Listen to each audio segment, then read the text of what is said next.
I'm Andrew Sherman. I'm a Texas transplant who has always been in pursuit of art as a career. I've played in bands, pursued an acting career in Hollywood, but I found it behind the lens of a camera here in Dallas, Texas. I was born in New York, I've lived in Chicago, Los Angeles, Austin, but I love Dallas. There's a magical artistic scene in Dallas that mostly goes unnoticed to the outside world.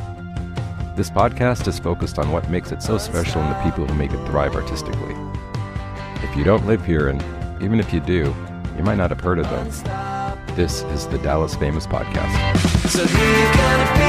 Who you gonna be when you're all grown up? Who you gonna be? Who you gonna be when you're over us? Yeah, who you gonna be? Who you gonna be when you're all grown up?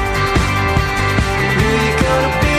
Who you gonna be when you're old? James Villa is a Dallas-based concert photographer. He has been a long-time fixture in Deep Ellum, and as of late is GM and house photographer of the legendary venue Trees. His online publication On Tour Monthly has been going strong for over 20 years and has taken James all over the world to shoot shows. He's always open to helping out young photographers and is a really great guy. Here's my interview with James Villa. Okay, I got James with me today. James Villa, photographer. What do you manage Trees? Is that right? I'm a marketing manager and the box office manager at Trees. Okay, cool. And you've got On Tour Monthly as your publication. Yeah, correct. All right, I'm getting way ahead of myself. Let's start from the beginning. So you're from El Paso? I'm from El Paso. True Texan. Okay. Yeah, true Texan. Yeah. So like, how did you?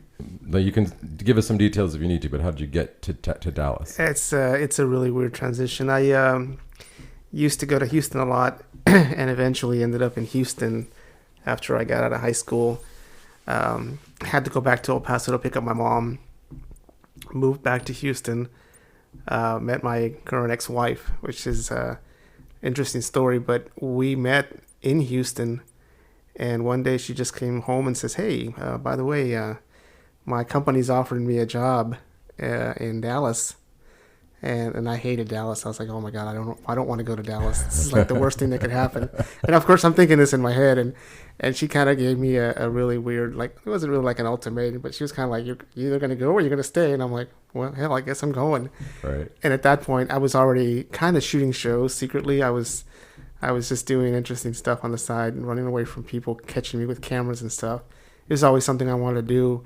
But when we moved here, I think it was probably maybe a couple of weeks after we moved here that I came down to Curtain Club. That was the first venue I ever came to, and I forgot the name of the band that I came to see, but she ended up being on Rock of Love or something, and it was pretty cool. And I went to Liquid Lounge after that, and just the Blind Lemon and all these clubs, and I was like, wow, this is awesome.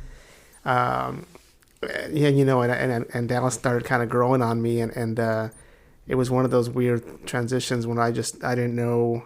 I always wanted to have a club or own a club, and my goal was to have one at 35. I was in my 20s when we moved down here, and you know, I just kind of got involved in the scene, and it was funny because my son was in t-ball, and his t-ball coach was Jason Moreno, which is now the singer of Drowning Pool. Okay. And Jason was in a band. He had been in a really big band called Plastic Tongue for a while, and that was a huge hit here in Dallas. And you know, he would tell me things, and people would recognize him when we were in the street. And you know, me and Jason just became friends. And he was currently in a band called Crankfish, and we hung out a lot. And he'd invite me over to go listen to them play. And you know, and I really got involved with it and stuff. And I didn't realize how popular Jason was when he was here. But we used to go out and they would play shows out of town, and I would always ride with Jason, and he was a pretty straight edge guy, didn't drink, didn't do anything, and I would sit in the car with him and we would talk about music, and then he's like, I got to go sing. So he'd run in and sing, and then we'd run back, and then we'd just leave. Huh. And it was kind of cool because it kind of really painted a picture of what it's all really all about. And you know, you see an image of an artist and you see these things and you think, oh, these guys are bigger than life, and you know, but they're really not, you know. And obviously Jason moved on now, and he's singing for Drowning Pool, and it's really cool to see that. But that was my first like taste of really knowing somebody that was in the business and kind of really knew a lot of stuff, and that's kind of how I ended up here, and that's where I'm at now. And I've been here since 2000. Oh wow. So, God, you've seen a lot of changes. Yeah, so I've seen a lot of bands come and go, and you know, I'd love to see a flourishment of what was before, because we really had some incredible talent here, and you know, it's unfortunate that a lot of those bands kind of didn't migrate out of here, and you know, and then the ones that did, and you know, they're kind of just running on one record, and it's a shame, because there's some of these guys are so talented, and it's just, I think that's what really elevated me into being who I am, and just really, my whole thing was to showcase artists that people didn't know, and just really get to know those people, and just really know who they were, and I think that's what happened. It turned into me wanting to own a club, to me wanting to capture something, because I was never really a singer or anything like that. You know, I thought I could sing, but I wasn't good. Jason was always trying to get me to sing in a cover band with him. He's like, let's make a band. And I've been fortunate that I've had a lot of local bands that allowed me to go on stage with them and sing. And it's cool, because I got to feel that, you know, and it was really neat. And I did it with Drowning Pool in El Paso for my birthday one time, and it was really cool. Nice. And it was really neat, because it was just something I always wanted to do, and it's like, and you know, obviously nobody booed me off stage or anything, so I was probably pretty good, even though I don't think I was good. But it was a funny thing, and I really appreciate Jason, and there's other bands that I'll mention later, but Jason was a big influence on what I did, even though I never really understood how big he had gotten at some point. He gave me a CD with all his music, and you know, I just kind of put it aside. I didn't really think too much about it. And one day we're sitting in the car talking before a show, and he plays this music, and I'm like, what is that? And he looks at me and he goes, I gave you that record like 2 years ago. And I was like, oh my God, I'm so embarrassed, you know? And it was a big oops. And I ran home and listened to it, and I was like, wow, this guy's amazing. Oh. You know, because the band that he was in at that time, it was good, but it wasn't what he had done before. And I was like, man, this guy is so talented. And I think it was just him, you know, and you know, and he was just such a good guy, and he was so straightforward. He didn't really say anything. He was just really, really good guy. And we're still friends.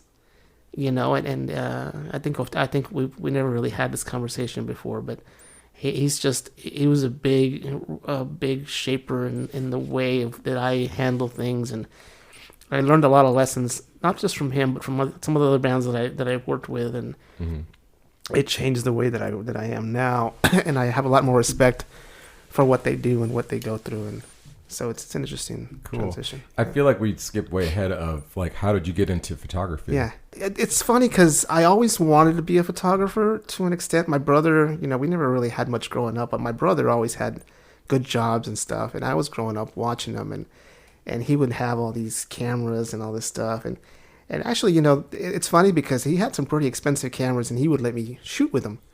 And I was 7, 8 years old, and he shot a lot of wildlife and stuff like that, and just a lot of cool stuff. And I, you know, I liked it, but it never really, I was just like, oh, well, you know, and growing up, I never had a camera. I had one until, I think it was like 16 or 17. I had a Kodak disc camera. Remember those? Oh, yeah. And I had it for maybe 2 months, and my mom washed it in the washing machine. And I thought, oh, it's ruined. I was so angry.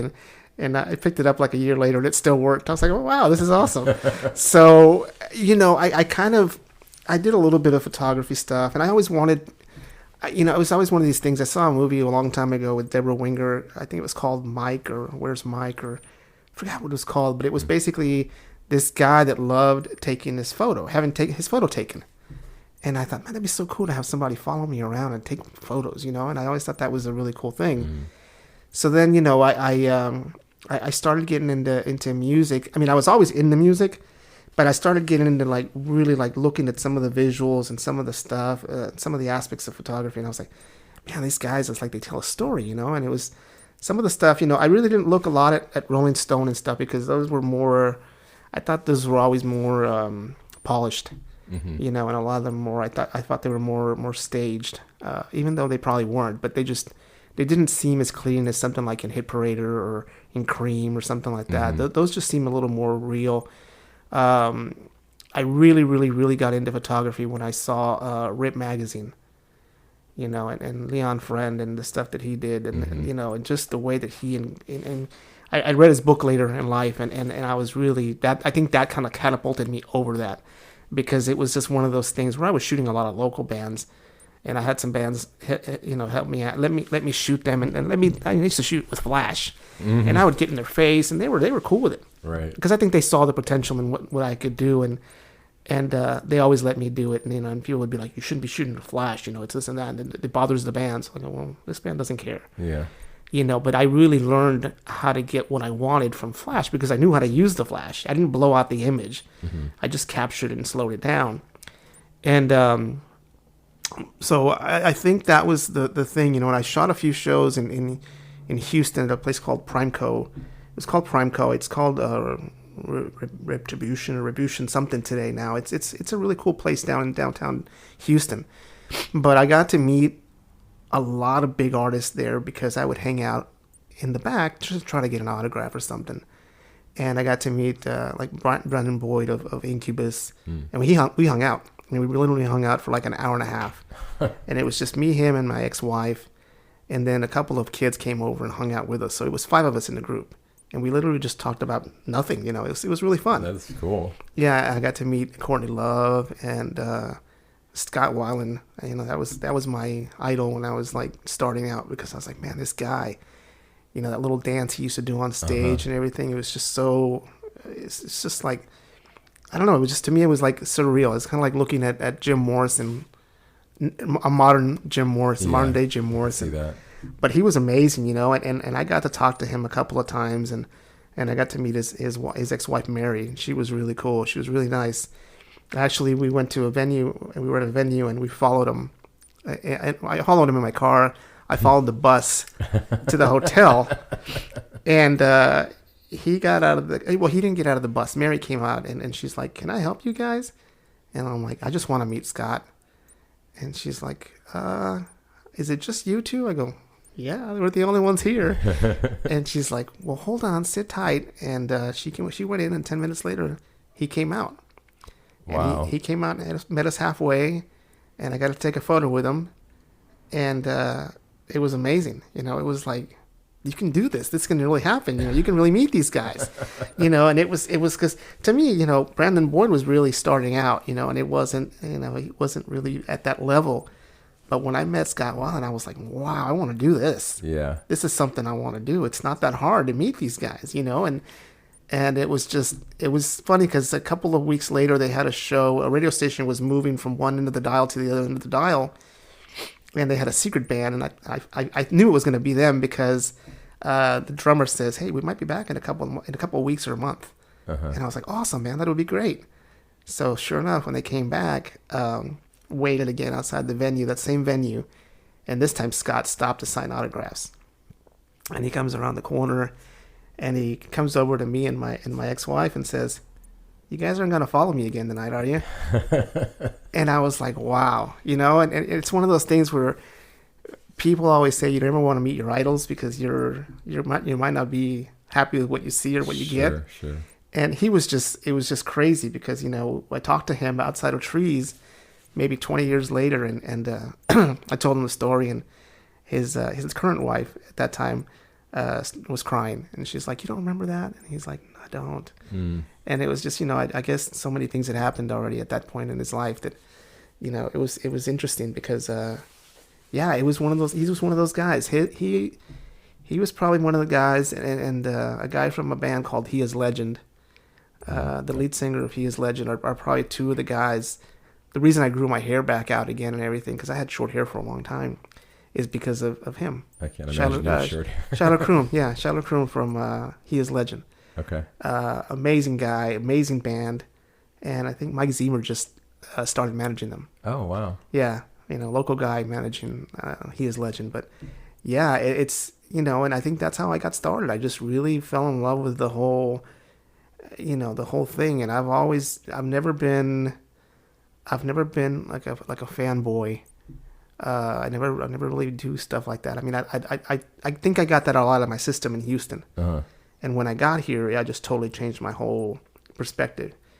But yeah, when I lived in Houston, yeah, I used to go to the shows and hide, secretly shoot shows but I was still kind of a really fanish because I had never met anything like that. I lived in El Paso. You never see anything in El Paso. Right. I saw Motley Crue in their infancy in El Paso. I mean, they were terrible.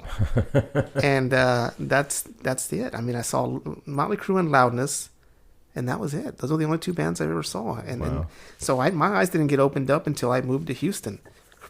And from there it just went crazy, and I basically saw as many bands as I could because my ex-wife was really good at going to shows. She was always up for a show, and it was one of those things. And so I got to see so much stuff. And there's a little side note on something like that. When I finally came to Houston, I was in the car with my nephew, and we were listening to the Toadies. And he's like, "Man, I love these guys," and he was so excited. And I said, "Yeah, that's cool, man." I think they're from Dallas. I'm not really sure. I said, "But I think they're from Dallas." Right. He's like, "Wow, man, these guys are so cool," And it's funny because later on, I actually got to hang out with the Toadies when I was first starting shooting, and we hung out in their tour bus, and it was one of those crazy. That first time I'd ever been in a tour bus, and it was the craziest thing because I was like, "Man, these are the guys that my nephew loved," and and it's so crazy that it's all so tight and it's all so small, and and I think that I learned very early in shooting that you don't burn any bridges because if you do, I mean, somebody's gonna find out. Yeah, absolutely. And I think that's one of the things that. Another thing too is that when I started, I never thought I would be a rock star photographer where I'd be shooting all these people because I was so good. Because I always knew that those positions were kind of tied up and it doesn't really work that way. Right. So I've seen so many photographers come and go, and it's like, you gotta be in it for the right reasons. Yes. There's opportunities for you to make money. There is. That's not something that I want to discourage people from doing, but it's just you have to really kind of understand your place and know what you're doing it for and the real reason why it's there, because it is an art, and it is a medium, and you have to have respect. I've never posted a photo of somebody that I thought was in bad light because I try not to, because I wouldn't want something posted of me that's not good. Yes, because there's some things that I've seen taking photos where I'm just like, I'm not going to show any of these to anybody. Yeah. And then just because of certain aspects or something that I saw that maybe nobody else noticed, but to me, I was like, I can't do that, and I think it's one of the things that I value more is just respecting the artist and respecting what you do. And I learned some lessons along the way, and and I'm glad that I had those opportunities. I got yelled at a lot by people that I really respected, but I learned. And I think that's what I do now. I look at people, and sometimes I want to be like the guy that tells them, "Hey, don't do this," but then I think, well, you know what, you should really learn on your own. But yeah, it's a tough one though. Yeah, but to me, it only bothers me not really when I get interfered with and stuff, but it just bothers me like when some photographers put the camera right in front of the artist's face. Because I feel like that's a lot of space. That's a lot of personal space you're getting into. And I understand if you're reaching high to try to grab the shot, but you can do it at a distance. You don't have to be right in front of their nose and their mic, because that's just right there is you're crossing a big barrier there. And I think that's one of those things that, but yeah. That's how I got it. I know it went into a 10-mile story, but I think that's how I really got into it. I just really getting to know the artist and just feeling that connection with them and kind of sharing that connection with people. When did you make that transition from sneaking your cameras in to actually being at the show to shoot? Wow. You mean nationally or just locally? Either one. I mean, like initially, So, I when I moved to Dallas, I went to go see that band that we were talking about. I can't remember what the name of that band was at Curtain Club, but a couple of weeks later, I shot a band called Hours. And I love that band, Jimmy Necco is to me one of the greatest vocalists that you can imagine. He kind of sounds like Jeff Buckley, and he probably hates that. But he was going to actually be a singer for Guns N' Roses. Oh wow! And for Velvet Revolver before they brought in Scott Weiland, but he just couldn't do that. He couldn't transition into that because he had other things going on. But I shot them at I think it was Liquid Lounge or Blind Lemon. I shot them, and that was the first time that I took a professional camera into a venue, And and it was like the go-to starter Canon Rebel, and I didn't know what the hell I was doing. I was just shooting it. It was funny because I look at the shots now and I go, man, had I known what I was doing, these would have been great. Right. And Oh, yeah. and a lot of it was just not understanding depth of field and really and really capturing the essence of what was going on. To me, it was just like, oh, look, I'm taking pictures of this guy that's on stage, and Right. and it was kind of silly, but and then from there it just kind of just started going there, and I kind of stopped going to a lot of the venues because a lot of them wouldn't let me in with my camera. I went to Trees a couple of times and I couldn't shoot. Yeah. I went to Deep Ellum Live and they wouldn't let me shoot. So I was like, well, I don't know how to do this, So I kind of gave up for a little bit until I met Jason. And Jason, one night, we were sitting there talking in the car, and he says, hey, this band called The Feds, they're playing this weekend. You should go check them out. And I was like, yeah, maybe I will. And it was funny because for some reason, a band named Kitty, a metal band, hit me up because they were playing Curtain Club that night, the same night as The Feds. And they're like, hey, we can give you like $50, $60 if you shoot our show. And I was like, that sounds like a good idea, and I was excited. But then for some reason, I went on the web and I heard The Feds, and I was like, holy crap, these guys are amazing, and I had never heard of them before, and I was like, I'd see them on the Observer, and I'd see them on these little billboards everywhere, The Feds, The Feds, and then I was like, wow, you know what, I'm going to go see The Feds. I'm not going to go shoot a kitty. I was like, forget it. I'm going to go see The Feds. And The Feds played at Firewater, which is now Gas Monkey Live. And I went, Amplified, sorry. And I went to go see The Feds, and a band called Early Pearl opened up for them. And then The Feds played. And when The Feds played, I remember the first thing I thought of Matt Slider, the singer, I thought it was Patrick Swayze. I go, this guy looks just like Patrick Swayze. And it was great because, seeing him was like a giant on stage, and just hearing his aggressiveness and his voice and just the way he handled the crowd, I was like, man, these guys are going to be famous, and I was so into him. And I took some photos, and those were also pretty bad. There was a few really good ones, but it's probably like 500. I probably had like 10 good ones. And I ran to the print shop the next day to Eckerd or wherever. I don't know where I went, Walgreens or whatever, and printed out those photos because they were playing again the next night in Fort Worth. And I think it was Lola's. And I was like, man, I got to show them these photos. I was so excited, and Jennifer, my ex-wife, she's just like, don't get so excited. They're probably not going to think they're that big of a deal. They're nice photos, but, so I said, I'm going to go try, and I went and I met the two guitar players, and they were super nice, super humble guys, Jason Jones and I just, we talked, I showed them the photos, and they're like, oh, these are amazing. And I thought, oh, are these guys being serious? Or they really like them? Or are they just saying that like they say to everybody, Right. And no, they were super cool, and they're like, you should shoot our show tonight. And I started shooting with them, and then they would go out on the road, and I would give them food and stuff, so they could, so they could have a good time and really take care of themselves, because I thought that was a good thing to do. Yeah. And I wasn't kissing ass or nothing. I just thought I was being genuine with my offering because I was like, these guys are cool. I'm sure they're going to need this stuff, and one day they were like, why don't you go with us? And I'm like, go where? Like, go on the road with us. I was like, really? I'm like, sure. So we went to 3 cities out in Tulsa and Kansas City and Manhattan, Kansas.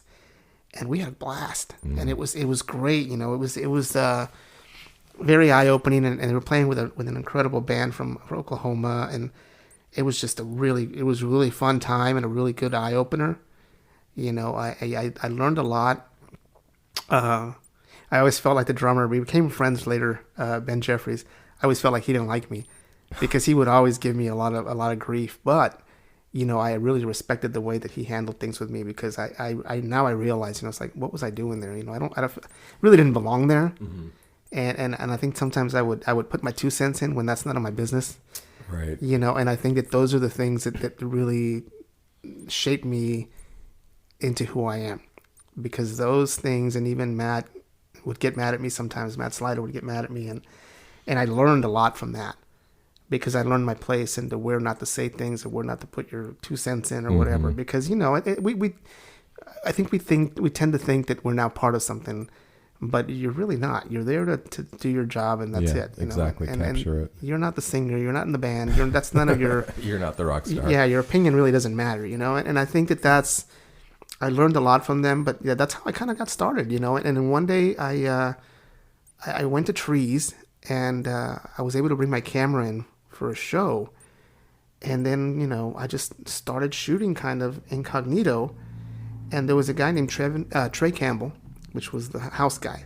I don't know if he was the official house guy, but he was amazing photos. He's a great photographer, and I really loved his work, And then I would tell him sometimes, I'd be like, man, how do you get that? How do you capture that? He goes, I shoot with a Nikon. You shoot with a what? And I was like, that's why I'm not doing things right, because I'm shooting with a Canon. So I went and bought a Nikon, just on the word of one guy telling me this. Right. And I was like, okay. And so I bought Nikon, and I just kind of started getting really into it, And then Clint, the owner of Trees, is from El Paso. And that kind of started a little bit of a kind of friendship with him. We weren't really talking like that. He would just be like, you can come in and take some photos tonight. Like, okay, cool. And so I started shooting a lot of shows. But I wouldn't shoot as many, though, because I had a lot of respect for Trey, and I didn't want to get in that. I didn't want to get in that space. Right. One day I'm walking up the stairs, and Trey's coming down the stairs. And I said, hey, you're Trey. I've talked to you on MySpace, I think, or Facebook. I don't know what it was we're talking on. And I go, dude, I said, I love your work, man. I go, I wanted to really meet you. This is serious. And he's like, no. He goes, I love your work. And he goes, dude, some of the stuff you get is amazing. And I'm like, really, this guy? No. I said, no. No, I said, whatever, dude. No. And I said, are you the house guy here? He goes, not really. I'm just kind of shooting here. And I was like, man, I said, that's great, dude. That'd be so cool. And at this time, we're living in Fort Worth. So it's like a 50-minute drive for me to come down here, you know? Brutal. And we're coming down here 4 or 5 nights a week, and I was just shooting anything that I could shoot, I was shooting. Because, I'd already shot local stuff, and I still had a foot in the local stuff, but it was all a curtain club and the little clubs. Right. Trees to me was like a big deal, And so I just, Trey looked at me and he goes, why don't you just shoot it? Why don't you just shoot here? He goes, I can leave. He goes, I don't have to come back. He goes, you take over. What? Yeah. He goes, just left? Yeah. He goes, you can take it. You can take over. He says, I'm okay. He goes, you should probably do this. And he never came back. I mean, he came back for a couple of shows, but he never came back to shoot. Wow, that is wild. Yeah, it was really crazy, And I mean, I respect that guy until now. I still talk to him. And it was one of those things because I felt like he opened the door for me because, I mean, literally, I just started coming after he stopped going. Yeah. And, I got to shoot so many shows. I've gone back and looked at some of the shows that I've shot, and I'm like, wow, I don't even remember shooting half these shows. What are some of the highlights? Well, like we shot Mice and Men, which was getting really big at that point. God, what else? What else did I shoot early? Deftones. They had their CD release. I got to shoot that. Shot at the drive-in when they first came back after they had stopped touring for years. Obviously, Seven Dust was one of the big ones for me. There was a lot of little ones like Haim and stuff like that went to get big because we used to have little transitions in there, and then they go out and and become huge. And there was just so many shows that I don't even remember half of them. Right. I don't even remember being at half of the shows. Corey Taylor did a book signing, and that one was great because Corey Taylor literally sat there and said, "I'm going to talk to everybody, and I'm not going to leave until I talk to everybody that wants to talk to me." And we stayed out there. I told my son, I said, "You want to meet him? Let's wait till everybody's gone." Mm-hmm. And we literally waited until 2:30. And he was about to get on the bus, and I go, "Hey, Corey, would you be nice enough to?" He's like, "Oh yeah, I didn't even realize you guys were just waiting for me." I'm like, yeah. He goes, "You could have been in line an hour ago." I said, "No, we didn't want to cut in front of the fans. Not that we're not fans, right. But to me, it's just he was super genuine guy, and he's become a pretty good friendly guy. He's a good guy. I'll see him time and time, and he's just really genuine guy. Sweet. But yeah, that's kind of how I got into it, and I didn't shoot anything national until I met the editor of Jam Magazine. When I met the editor of Jam Magazine, he asked me to come shoot for them, and that's how I started shooting nationals. Wow. I shot a national before because one of my friends had a band and they were trying to get signed, or the label wanted to sign them, but I think that deal fell through, and I won't mention their name because they're a good local band, and you know I don't want to shine a bad light on them, but the company actually was part of the Slipknot label and all that. So I got to shoot the first national show that I shot that I was actually approved for, not sneaking around, was Five Finger Death Punch, Slipknot, and Trivium, and that was in Oklahoma City. Wow. And that was the first really real show that I got to shoot where I was like, wow, this is it, man. I made it. I made it. And then, and little did I know that it'd still take years for me to get anywhere that was decent. But yeah, that's kind of how I started. Cool. Yeah. Well, and so then, so then I know, I'm sure there's a lot of time goes by, but then at some point you start shooting for The Observer for a little while? No, I shot a couple of things for The Observer. I shot a couple of things back in the day. I don't remember who was running it at that time. I shot a burlesque show at what's the name of that place that closed down? It's like a dance club. It's down right there by by trees in Deep Ellum.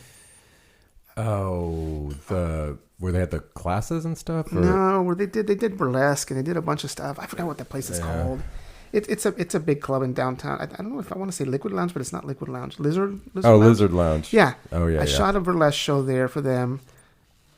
I shot something else for them. I don't know what it was, but it just kind of didn't really go anywhere, because they wanted me to shoot a lot of more like party stuff, and a lot of more documentary stuff, and that wasn't what I wanted to do, And I've actually shot some stuff for Mike a couple times later, now recently, but yeah, it was just one of those things that never really went anywhere, and I was really kind of taken back because I really loved The Observer back then. I was like, man, this is cool, they were like the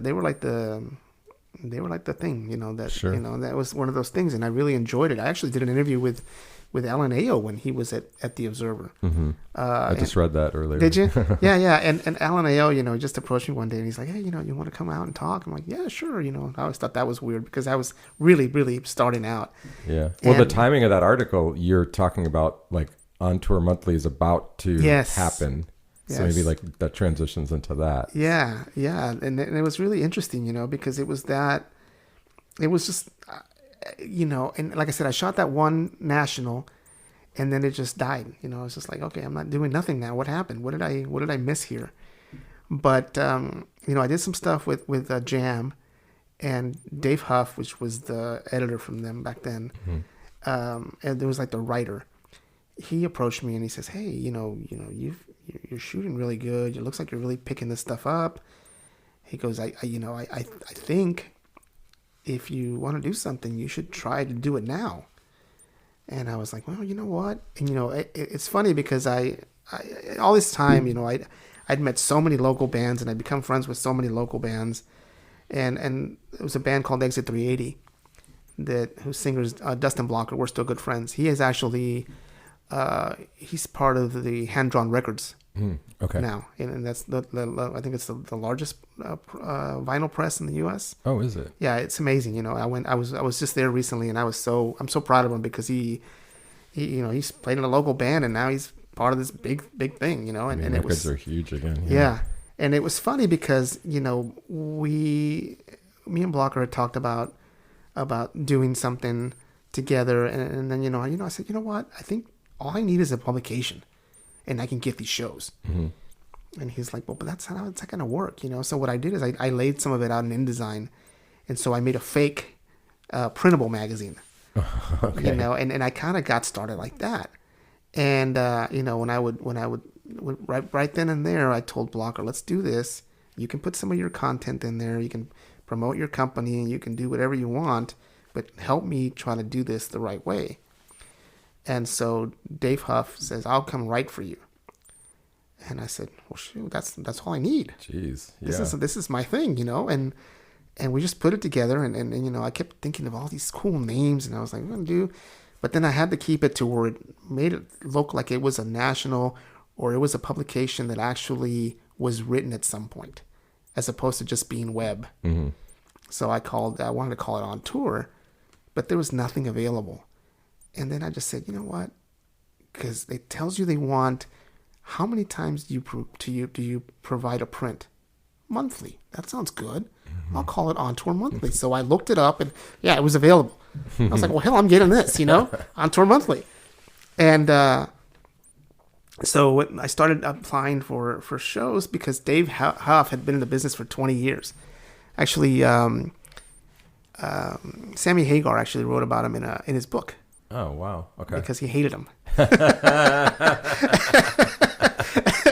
No, but Dave Huff came to work for me, and Dave Huff had the who's who of connections of you know, just publicists and all that. And, you know, back then that was hard. Yeah. You're talking about almost 20 years ago.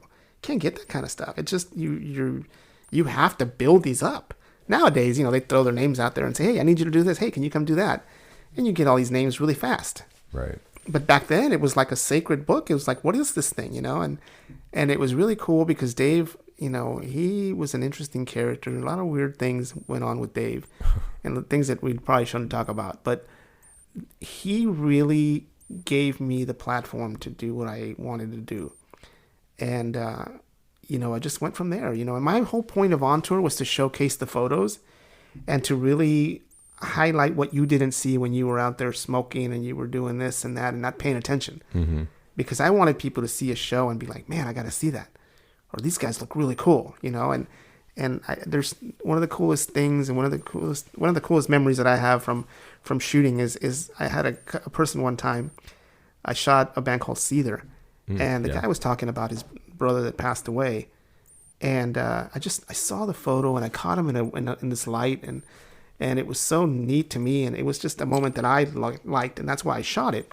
Very, very simple photo. Doesn't have any energy. It's just a cool photo. And some guy messaged me on Facebook and says, man, that's when he was talking about his brother. That's a beautiful photo. And I was like, that's what I do this for. That's why I do it. Because to me, if somebody's actually looking at this and remembering it, that's what I want to do. So that's kind of what I focus on when I shoot. I focus on the feeling of the artist and just what's there, you know. And then sometimes it's something as simple as them, you know, tuning their guitar. It's just that little moment that you see, because it doesn't all have to be screams and jumps and you know, stuff like that. Some of it's just pretty genuine, you know. And obviously the rest of it all plays part in what you're doing. But to me, it's just somebody being able to look at your photo and identifying something in that really hits them home, hits them and says, hey, I remember this part. This is why I went to this show. And another thing that I did with On Tour Monthly is that I really wanted to go out there and shoot everywhere. Right. Not just here. I hadn't grown away from the local stuff. I mean, I still love the local stuff because I was still shooting locals whenever I wasn't doing anything else. But when one day I just put in for a show. I don't remember what show it was. Oh, I put in for Paramore and in Chile. And it was crazy because I had a friend, and then we went, he just happened to be from Chile. And he's like, let's go to Chile. And I was like, you gotta be fucking kidding me. And he goes, I'll pay for it. I'll take care of us. Let's go to Chile. And that's actually one of the first shows that I put on tour that I didn't have a pass for. And we got to shoot it. I got to shoot it because we snuck in the camera in two pieces. The lens on his jacket and the camera body in my jacket. And they didn't catch us with it. So he put me on his shoulders and I took photos of the show. And nobody said anything. Oh, wow. And I kind of use that as a catapult, you know. We go everywhere. Sure. On tour, we'll shoot anywhere. And you know, and I had publicists ask me, hey, can you shoot a show in Chicago? I'm like, yeah, I can do it. No, I mean, you have people in Chicago? Yeah, it's me. I'll do it. Right. And so I started shooting shows. I went as far as Canada to shoot a show. And I just started traveling everywhere that I could, you know. And at first it was hard because I really had to put content on there. And I had to do interviews. So I did a lot of interviews. Yeah. I interviewed probably 30 artists. And artists that I that I loved, that I was like, oh my God, this guy's right in front of me, Yeah. And I had to keep my composure and stuff. And it was really cool because it was a whole different game, asking questions and really Being there with the person. yeah. And it was cool because I at first I would ask some really generic questions because I think that's how we all start. We don't really know where to go. Yeah. But eventually I got to where it was never a yes or no question. It was just it would just kind of like me talking to you. It just kind of transitioned into another story. And it was neat because you got to see some stuff that you're like, wow, that's cool. Yeah. I think I know how to do this now. And so we did that in combination, and it was just me doing everything. And a friend of mine called Sean Kennedy was doing all my editing on the videos and stuff. And nobody was making any money. And it was just really neat, and that's one of the things. I've never put ads in my publication or nothing. Mm-hmm. I've never charged money for anything because to me, it was just about giving back to what they've done or what I felt that they did for me as artists or whatever. But that's kind of where it all went, and that's kind of just where it started, and it just went big from there, and ironically, the band that really helped me was Nothing More, because they used to play a lot here in Dallas and in Denton, and those guys were friends. Kind of knew them here and there from talking to them and seeing them. But my friend Ronnie Jackson, which is another shooter of mine that shoots for me, Ronnie Jackson, told me one time, he goes, I know these guys are really cool and this and that. And he goes, they're called Nothing More. I said, I know Nothing More. Stop it. You don't know them. Because he would always give me crap. And it was funny because, one day we were out with them. They were hanging out and they asked us if we wanted to shoot some festivals. And we were like, yeah, we'd love to shoot some festivals. And I had shot one festival alone. But he introduced us to Danny Wimmer, which does all the huge festivals, all the huge metal festivals. They got Metallica, they got Kiss, they got everybody on there. They're awesome.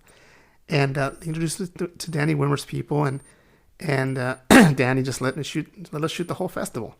Wow. We couldn't get on stage or nothing, but we could shoot the whole thing, and we didn't have to turn any of it in, really. So we got to meet everybody we can imagine, and it was so fun. Yeah, because sounds like we're sitting there hanging out, eating lunch with Rob Zombie, and it's like, oh my God, it's Rob Zombie. Right. We had John 5. I got to meet John 5 because he came back to get some beer to take back to his room, and I'm like, well, these guys aren't here. You're welcome to take it. Yeah. And then they came back later and brought it back to us, and it was really cool, but it was incredible, because that's when I really realized this is what I thought it was. It's just guys. Yeah. Singing a show, and they're just normal people. Yeah, that's the thing. Festivals, it's exhausting, but you get to see like when there's 20 great bands, none of them have an attitude, it seems like, and you can really get to know people. And it's so great because I got to meet so many people. Yeah. And and to me that really humbled me and really made me realize that these guys are all out for the same thing, just to try to make people, and entertain people and really, and really, I'm sure some of them make money. Obviously, they make some money, right? But I know there's a lot of them that don't. Yeah. And they, they might even have to pay to play the shows. Who knows? Yeah, there's definitely a lot of blue collar guys that are just paying bills with it. And it's just one of those things, and you think about that, and to me it was amazing. I think we did 7 festivals with Nothing More. Ronnie only went to like 4 of them, and I did the 7 total. Wow. And we did that for a couple of years, and it was so much fun. It was incredible. We had a writer named Jordan Buford. I love Jordan, young kid, a great writer. I actually have to tell him to tone it down because he would write like a novel. I'm like, Jordan, we want to focus on the photos. Let's focus on the photos. Right. They don't need to know what you had for breakfast. We need to just get it going. Yeah. And and Jordan is an incredible writer. And he's an incredible young man, and he helped me out a lot. So I started out with a little tiny group. And I probably could have done more. But I was happy with where I was, and I'm still happy with where I am. Yeah. So make it bigger, and you just got more things to deal with. Yeah. And it's fun to be able to pick shows now, and it's fun to be able to just reach out and have someone say sure. Yeah. Or hey, I just forgot the show was tomorrow. Can I shoot? Sure, why not? Yeah. No, it's invaluable too to have a publication that you can get into shows, because that's really the key. Yeah. I had Jessica Waffles on, and that's the next step for her, because it's like you just have to have someone, and if you did what all of us younger photographers, well, I'm not young, but newer photographers is like, I need to make my own publication. It's like, it's easier said than done. Yeah. Oh. It's not, I know a lot of people, including me, that have had the thought, and it's just like, Yeah. I have 2 jobs. Yeah. I have my trees job and I have another job, and those are full-time jobs. So, just the fact that I can even get a show posted is almost impossible, but literally when I was doing this, it was just a really nice transition because I was going between jobs, and I just, and I knew I had Blocker to help me out, Dustin Blocker, and I knew I had Jordan to help me out, and it just, and that's how I got it, and it was kind of one of those things where it's either do or die, I want to be this guy, or I'm not going to be anything. Yeah. And I, I've always been very forthcoming and very loyal to those people that took care of me, because it's not an easy thing. No. I've seen so many photographers come and go because they don't understand what it is that they're really doing. Yeah. And I'm not talking about their style or their photography. I'm just talking about they don't really, I think, like, again, it goes back to the superstar, rock star photographer. They think that that's what that is. Yeah. It's not like that. You're not going to meet every artist. You're not gonna do any of those things that you think you're gonna do unless you're super lucky. Sure. I have a friend called Chris Pogue, and he travels with his country band, and traveled with them for years now. That's very rare. Mm-hmm. Very rare and very organic. Yeah. It doesn't happen.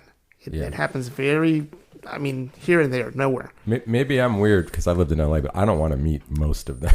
Yeah. I'm fine with, and I have friends still that are like, did you actually meet him? And I'm like, no, I didn't. My friend, my old drummer from the 90s in LA, Chris Sobchak, has been the drum tech for Elton John for 20 years. Nice. So I got to shoot 3 of the farewell shows. And Nice. it's reminding me though of what you said earlier, was like that first one. It's me and Mike Brooks, and I'm like, what am I doing here? I got my Canon T5i, and like the photos, somehow they're decent, but I'm not proud of them. But that's the thing, though, and you're not gonna know. You're not gonna know until you try it. But my biggest thing about I think one of the things that I see in photography that really is really what stands out to me more is that when you see these photographers that are really good, or you see the potential in these photographers that are good, but their work never changes. Mm-hmm. It stays stagnant. And with me, I saw that pattern. I saw it changing. And now I feel like I haven't reached that next level because I feel like I'm stuck. Mm. And it's not that I'm being super critical. I think like there's bands that I've shot. I think Deftones I've shot over 20 times. Mm-hmm. And that was one of the bands that I was like, if I ever shoot these guys, I'll never shoot again. Yeah. Because that's how excited I was, And now when I shoot them, I try to find something that I've never caught or I've never seen anybody get. Yeah. And that's a luxury, because there's a guy that only shot him one time, and he finally got him. And he was so excited, and he got excited because they called him and asked him to go to L.A. and always, obviously on his own dime. Sure. But he got to go, and he was excited. Yeah. And I said, where are those photos? He goes, well, they didn't tell me to shoot them. They didn't tell me to share them. They said I could just keep them. Yeah. And I was like, well, where are they? You should be proud of them. Uh-huh. Something happened because he's not showing them. Oh, okay. But you know what I mean? And to me, it's like, dude, those are things that, those are opportunities that you're never going to get again. Yeah. You got to take them, and it's, I've made some money. I've had people pay me to shoot them, and I've seen people pay me to shoot shows, and that's great, but that's not really why I do it. Mm-hmm. I've had people like Corey Taylor's team ask me for photos. I'm like, yeah, you can have them. Yeah. Well, you don't want to make any money? I'm like, nah, they're yours. I don't give a shit. Maybe you give me a pass next time. Yeah. Give me an all access. Let me get on stage and watch and shoot. Yeah. I won't get in your way. I know the rules and stuff. Stuff like that. I just never really thought of it as a money making business. And fortunately, because I don't have all my eggs in that one basket, and a lot of these photographers they'll do that, and it's hard because it's not an easy transition.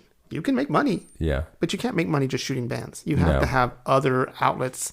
100%. You have to, and I think that I've always wanted to put something together where it just kind of explains that whole concept to people, and it's like, look, this isn't how it works. Now, I'm not trying to discourage you from being a photographer, but you really got to realize that there's not that whatever image you have in your head is not really what it is. Mm-hmm. And you can become friends with these guys, and they can respect you, and they'll be cool with you, and they're not going to use you if they respect you.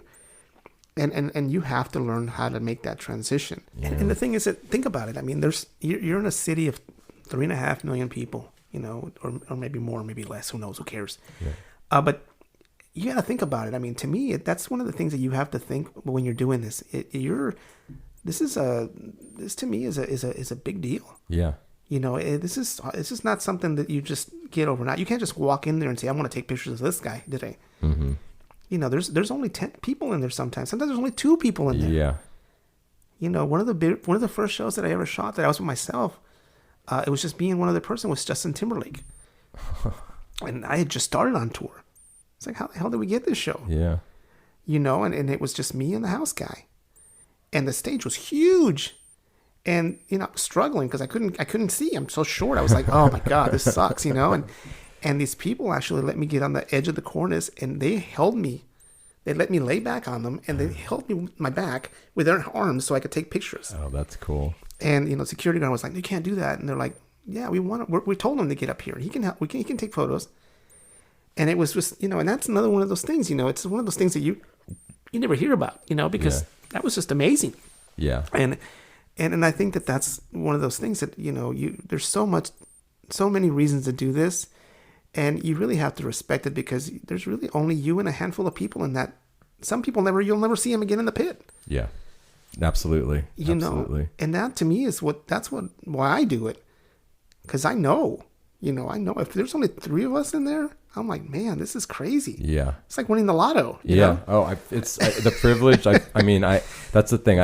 Like those big acts do not need us. Yeah. So like anybody that has an attitude is just not looking at it the right way. Yeah. And I think that's one of the things that I think that it'd be nice for people to really see and to understand when they want to get into this business, what it's really about. It's not about you. Mm-hmm.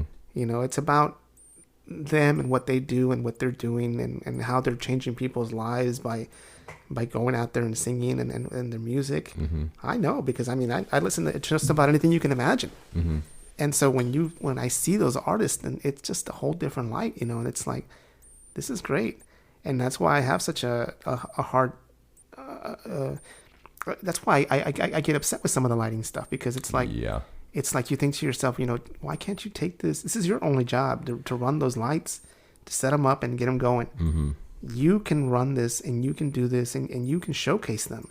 If you can't put a light on the singer when he's talking, or you can't put a light on the drummer when he's doing a solo, unless they told you prior to, or they said, hey, nothing but reds, I get that, because I've seen that. Yeah, that happens. I see that at trees all the time, that they say specifically reds only, or no blues or whatever. Mm-hmm.